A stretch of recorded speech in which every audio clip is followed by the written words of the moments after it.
নমস্কার, নিউট্রি টক শোতে সকলকে স্বাগত। আমি রুতলেন। রেডিও নিউ টাউনের দর্শকরা যাতে সারা বছর ভীষণই ভালো থাকে, সুস্থ থাকে, সেই জন্যই কিন্তু আমরা নিয়ে চলে আসি এই হেলথ শো। আর আমার সঙ্গে রয়েছে ডায়েটিশিয়ান পল্লবী চ্যাটার্জি। অসংখ্য ধন্যবাদ রেডিও নিউ টাউনকে আমাকে আমন্ত্রণ জানানোর জন্য। তো শীতকালে আমরা ভীষণ খেতে ভালোবাসি, কারণ ইউজুয়ালি পিকনিক হয়, বিয়ে বাড়ি হয়, তারপরে আমাদের যে কোনো ধরনের পার্টি, বড়দিনের পার্টি, তারপরে পিঠে পার্বণ, সব কিছু মিলিয়ে কিন্তু আমরা একটা খাই খাই মোডে থাকি। কিন্তু দেখা যায় যে শীতকালে যেমন খেয়ে সুখ, আবার হয় অনেক অসুখ। তো আজকে আমরা এটা নিয়ে ডিসকাস করব যে শীতকালে আমরা কেমন করে বা কী কী খাবো যাতে আমাদের অসুখটা না হয়, যাতে আমরা সুখেই থাকতে পারি। তো প্রথমেই তোমায় যেটা জিজ্ঞেস করি আর কি, যে শীতকালে তো অনেক ধরনের শাক সবজি পাওয়া যায়, কিন্তু যেই ধরনের সবজি পাওয়া যায় যেমন ফুলকপি, বাঁধাকপি, মূলো, এগুলো খেলেই একেবারে চরম গ্যাস। তো তার মানে কি এগুলো আমরা খাবো না? না, শীতকাল মানেই বাজারে প্রচুর ফল এবং শাকসবজি, আর প্রত্যেকটা ফল এবং শাকসবজিরই ইন্ডিভিজুয়াল গুণাগুণ রয়েছে। তো আর সিজনাল ভেজিটেবল আমরা সবসময় খেতে বলি, যেই সিজনে যেই ভেজিটেবল খাওয়া উচিত, কাজে অবশ্যই আমরা খাবো, কিন্তু সঠিক পদ্ধতিতে। যেরকম আমরা পালং শাকটা আমরা পালক পনির হিসেবে খেতে পারি। আরও ভালো হয় আমরা যদি পালক রুটি খাই, কারণ পালক পরাঠা হলে সেখানে ময়দা চলে যাচ্ছে। পালক রুটি করে যদি খাই সেটা হতে পারে। বা আমরা গাজর গ্রেট করে যদি আটার মধ্যে মিশিয়ে সেরম ক্যারট রুটি বানিয়ে খাই, সেটাও হতে পারে। তো সেইরমভাবে আমরা বা আমরা এই সবজিগুলো যেগুলো গ্যাস ফর্মিং হয় আর কি, ফুলকপি, বাঁধাকপি, সেগুলো আমরা ব্লাঞ্চ করে বা বয়েল করে ইউজ করতে পারি। স্যুপ ফরম্যাটে আমরা খেতে পারি, ওইরমভাবে আমরা ডেফিনেটলি খেতে পারি। আচ্ছা, হ্যাঁ, এটা কিন্তু ঠিক, কারণ আমরা ঠান্ডায় কাঁপতে কাঁপতে আমরা এক বাটি স্যুপ খেলে খুব ভালো লাগে। কারণ ইউজুয়ালি আমরা ইনস্ট্যান্ট নুডল খাওয়ার চেষ্টা করি, কিন্তু তাতেও থাকে ময়দা, তাতে নেই কোনো ফায়দা। তো সেই কারণে তুমি যেটা বললে সত্যি খুব ভালো। মানে এখন তো ব্রকলিও খুব ভালো পাওয়া যায়, আর সেটাও কিন্তু স্যুপ ফরম্যাটে খেলে ভালো। হোমমেড স্যুপ সবসময় ভালো, কারণ কোনো প্রিজারভেটিভ থাকে না, যেগুলো প্যাকেট স্যুপসে থাকে। ঠিক আছে, সেক্ষেত্রে সেটাও বেনিফিশিয়াল। হ্যাঁ, মানে সাথে সাথে বানিয়ে খেলাম, কারণ ইউজুয়ালি কি একটা টেন্ডেন্সি থাকে আমাদের একটু বেশি চা কফি খেয়ে ফেলার। হ্যাঁ, কফি খাওয়া, সেটা নিয়েও বলবো। মানে শীতকাল মানেই বিকেলবেলা একটু গরম কফিতে চুমুক সবাই পছন্দ করে, কিন্তু কফিতে যেহেতু হাই ক্যাফিন কন্টেন্ট রয়েছে, তাতে ঘুমের ব্যাঘাত ঘটে, এটা আমরা সকলেই জানি। আর তার সাথেও মানে শীতকালে আমাদের শরীর থেকে কিন্তু মানে ময়েশ্চার টেনে নেয় এই কফি, কাজেই আরও ডিহাইড্রেটেড করে দেয়। কাজেই কফিটা আমরা বলি একটু অ্যাভয়েড করতে।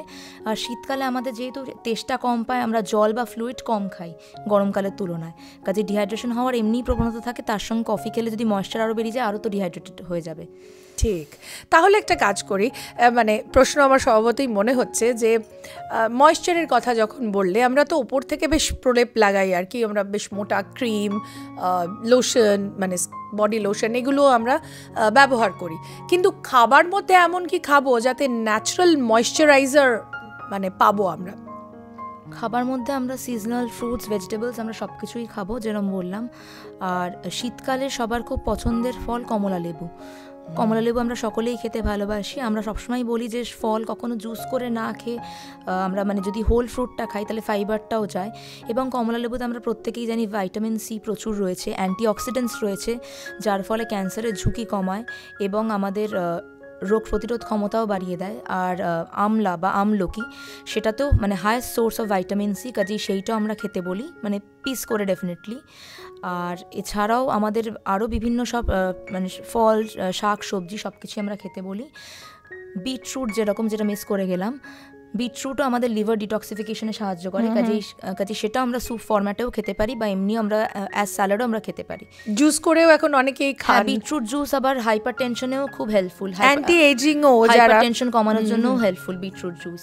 কারণ অনেক মহিলা সেলিব্রিটিদেরও দেখেছি যে তারা বলেন যে তারা নাকি সারা বছর ধরেই বিটরুট এবং জিঞ্জার একসাথে নাকি জুস করে খান। জানি না সেটা এটারই গুণাগুণ নাকি তারা মেকআপ করেন সেই জন্য ওরকম স্কিন থাকে, বাট আমার মনে হয় খেলে মন্দ হয় না। যেহেতু মহিলাদের একটা হিমোগ্লোবিন কম থাকার, মানে ইন্ডিয়ান মহিলাদের একটা টেন্ডেন্সি আছে, সেক্ষেত্রে আমার মনে হয় খেলে মন্দ নয়। তো সেটা তো খুব ভালো। আর তাছাড়াও আমরা ভীষণ ভালোবাসি কালারফুল একটা সবজি, আমরা একটা পাঁচমিশেলি সবজি যেটা বলি আর কি, তার মধ্যেও গাজর, বিট, মটরশুঁটি, ফুলকপি সব মিলিয়ে খেলে মন্দ লাগে না কিন্তু, মানে রুটি দিয়ে যদি এক বাটি, মানে রুটিটা আমরা যারা খেতে পারে না তারা ওটসের রুটি খেলেন, বা কিনোয়া এখন খুব চলছে মিলেটসের মধ্যে, সেটাও খাওয়া। হ্যাঁ, তো অন্য ধরনের মানে একটু মানে মিলেটস কিছু খেলাম, যারা মানে জব বা গম খেতে চান না তারা এই ধরনের খাবার খেতেই পারেন। তার সঙ্গে এক বাটি মিক্সড ভেজিটেবল, যার মধ্যে বেশ সুন্দর কালারফুল, মানে উইন্টারে তো এটাই মজা, তাই না, আমরা এটাই বলি। আরেকটা জিনিস সেটা হচ্ছে পিঠের কথায় যেটা মনে হলো, সেটা হচ্ছে ময়দা বা চাল গুঁড়ো দিয়ে তো আমাদের পিঠেগুলো হয়, কিন্তু তাছাড়াও আগেকার দিনে বেশ সবজি পিঠে বা এই কড়াইশুঁটির হয় আর কি, বা কড়াইশুঁটির কচুরি তো হয়ই। হ্যাঁ, তো কচুরি ভাজলে অনেক তেলে, তো মানে কম তেলে পিঠে মানে ভাপে টাপে করে কি কিছু আমরা খেতে পারি? কারণ আমি জানতাম আমার দিদা একটা পিঠে বানাতেন, সেটা কিন্তু এরকম মটরশুঁটি এবং মিক্সড ভেজিটেবল দিয়ে ভাপে, অনেকটা মোমোর মতো আর কি। তখন তো মোমোর নাম শুনিনি, তখন এই দিদার ওই পিঠেটাই খেতাম, ভারী চমৎকার লাগতো। শুধু এটা মনে আছে সেটা তখন কেচাপ দিয়ে খেতাম, বাকিগুলো যেগুলো নারকোল টারকোলে সেগুলো গুড় দিয়ে। বাট ভীষণ ইন্টারেস্টিং একটা খাবার। তো এরকম ধরনের কি কিছু মানে খাবার খাওয়া যেতে পারে যেটাতে ময়দা কম হবে বা আমরা একটু হেলদি কোনো ভার্সন পাবো?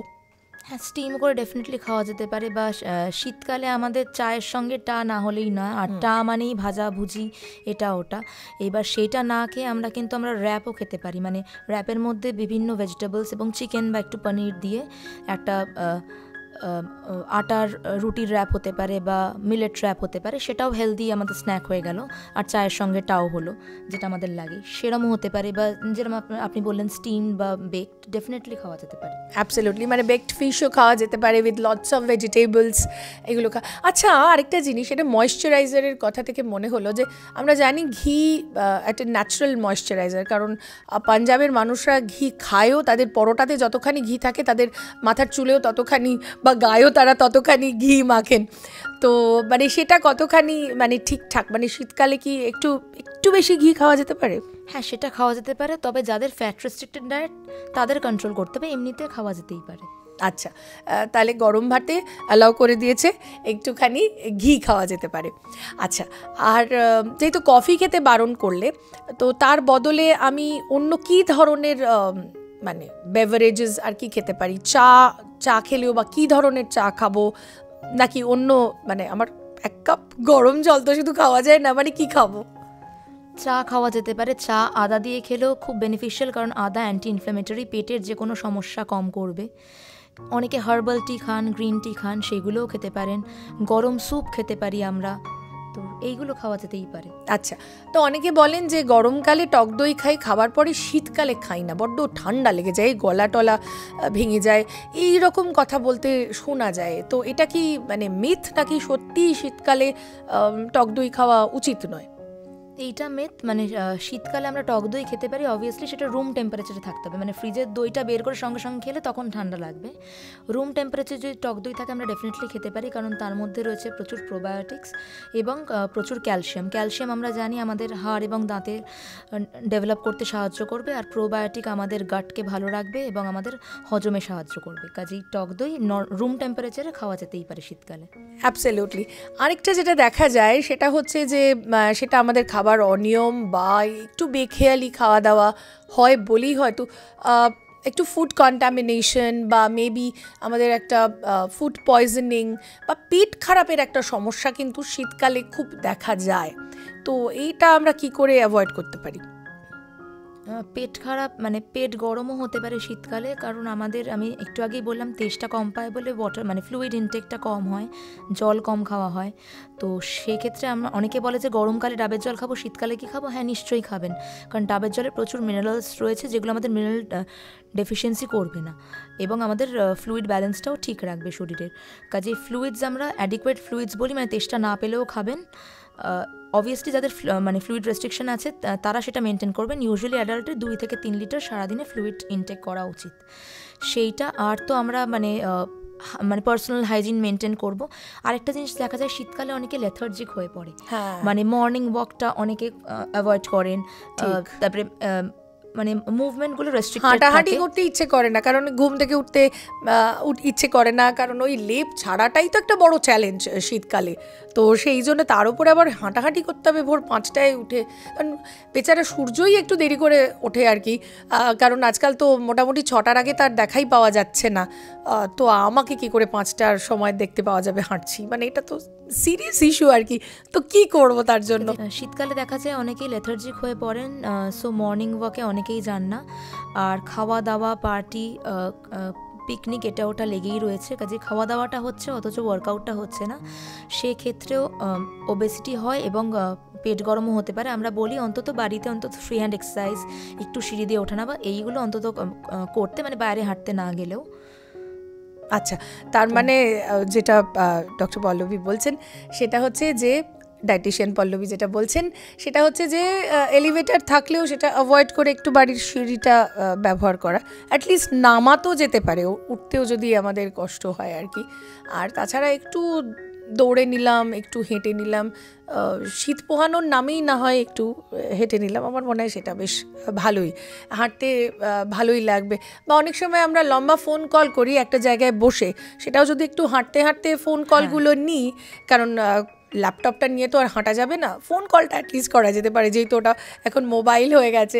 তো আমরাও আরেকটুখানি স্টেশনারি না হয়ে মোবাইল হয়ে আমাদের নিজেদের ওয়ার্কআউটটা করে নিতে পারি। আচ্ছা, এখন তো অনেক সময় দেখা যায় যে চেয়ারে বসে বসেও অনেক ছোটোখাটো এক্সারসাইজেসগুলো রয়েছে, সেগুলো আমরা বোধহয় করে নিতে পারি। তাতে এক্সারসাইজ, ফ্রি হ্যান্ড এক্সারসাইজ, সেগুলো ডেফিনেটলি করা যায়, বা দেওয়াল ধরে যে ব্যালেন্সিং, সেগুলো ডেফিনেটলি করা যায়। আচ্ছা, তাহলে মোটামুটি we have to stay healthy. শীতকালে কিন্তু আমরা সাজুগুজু করতে ভালোবাসি, প্রচুর সুন্দর সুন্দর জামা কাপড় পরতে পারি, সেই জন্য বিয়েবাড়িগুলো আমরা ইউজুয়ালি রাখার চেষ্টা করি শীতকালে। রিউনিয়ন পার্টি সবগুলোই আমরা শীতকালে রাখবার চেষ্টা করি, মেকআপ টেকআপ খেটে যায় না ঘামে। উই লাভ শীতকাল। আর এই শীতকালে ওই একটাই প্রবলেম, সেটা হচ্ছে যে আমাদের অ্যাক্টিভিটিসগুলো কমে যায় বলে দেখা যায় যে আমাদের শরীর স্বাস্থ্য মাঝে মাঝেই একটু বিগড়ে যায়। কিন্তু যদি হেলদি ডায়েট থাকে এবং প্রপার অ্যাক্টিভিটিস থাকে, হাঁটাহাঁটি করলে আমার মনে হয় না যে আমাদের খুব বেশি সমস্যা হবে, তাই না? শীতকালটা আমরা মোটামুটি ফাটাফাটি করে কাটিয়ে দিতে পারবো। সো সামনেই বড়দিন, সেই জন্যে অনেক অনেক শুভেচ্ছা। ভালো করে কেক খেতে হবে, তারপরেই পিঠে পার্বণ, সংক্রান্তি চলে আসবে। আমরা বাঙালির প্রিয় পিঠে, পায়েস এগুলো খাবো, সঙ্গে গুড় খাবো, কারণ গুড়ে কিন্তু বেশ অনেক আয়রন রয়েছে। তো চিনি যারা অ্যাভয়েড করেন তারা গুড় খেতেই পারেন। চায়ে অনেকে গুড় এখন ইউজ করছেন, jaggery as a natural sweetener. মধুও খাওয়া যেতে পারে, তাই তো? হ্যাঁ, অবভিয়াসলি যাদের ডায়াবেটিস নেই তো তারা খেতে পারেন। তো নিশ্চয়ই খেতে পারেন। যাদের ডায়াবেটিস রয়েছে তাদের ওই জিরো সুগারে অনেক মিষ্টি পাওয়া যায়, খাবেন। মানে নতুন গুড় আসবে, খেতে পাচ্ছেন না, নিজেদের ডিপ্রাইভ করবেন না, মনোকষ্ট আরও বেশি কষ্ট। তো তার কি অন্য রকমের কি হতে পারে সেইগুলো একটুখানি খোঁজ খবর নিয়ে নিন। তারা কী ধরনের মিষ্টি খেতে পারে যদি তুমি একটু বলে দাও, যাদের ডায়াবেটিস রয়েছে। আর মিষ্টি খাবেন না শীতকালে, এটা কি আর হয় বলো তো? যে কোনো মানে লো ক্যালোরি সন্দেশ খেতে পারেন, মানে যেগুলো লো ক্যালোরি ছানা দিয়ে তৈরি, সেগুলো তারা ডেফিনেটলি খেতে। ওই গাজর টাজর দিয়ে যেগুলো পাওয়া যায়, গাজরে তো ন্যাচারাল সুইটনার রয়েছে, সেই ধরনের খেতে পারেন। তো কিন্তু গাজরে হালুয়া খাওয়া যাবে না, না তাহলে সেগুলো রোজ নয়, মানে মাঝে মধ্যে একদিন এরকম নিউ ইয়ার বা ইয়েতে ডেফিনেটলি খাওয়া যায়। আচ্ছা, সেটা হতেই পারে 25শে ডিসেম্বর বা আমাদের নতুন বছরে বা 31স্টে নিশ্চয়ই খাওয়া যেতে পারে, বা সংক্রান্তিতেও অ্যালাউ করে দেবো, ওইটুকু কনসিডারেট আমাদের ডায়েটিশিয়ান পল্লবী। সকলকে অনেক অনেক শুভেচ্ছা জানাই বড়দিনের এবং আগাম নতুন বছরের। সবাই স্টে হেলদি অ্যান্ড ফিট। আর নিউট্রি টক শো দেখবার জন্যে অনেক অনেক ধন্যবাদ। নমস্কার।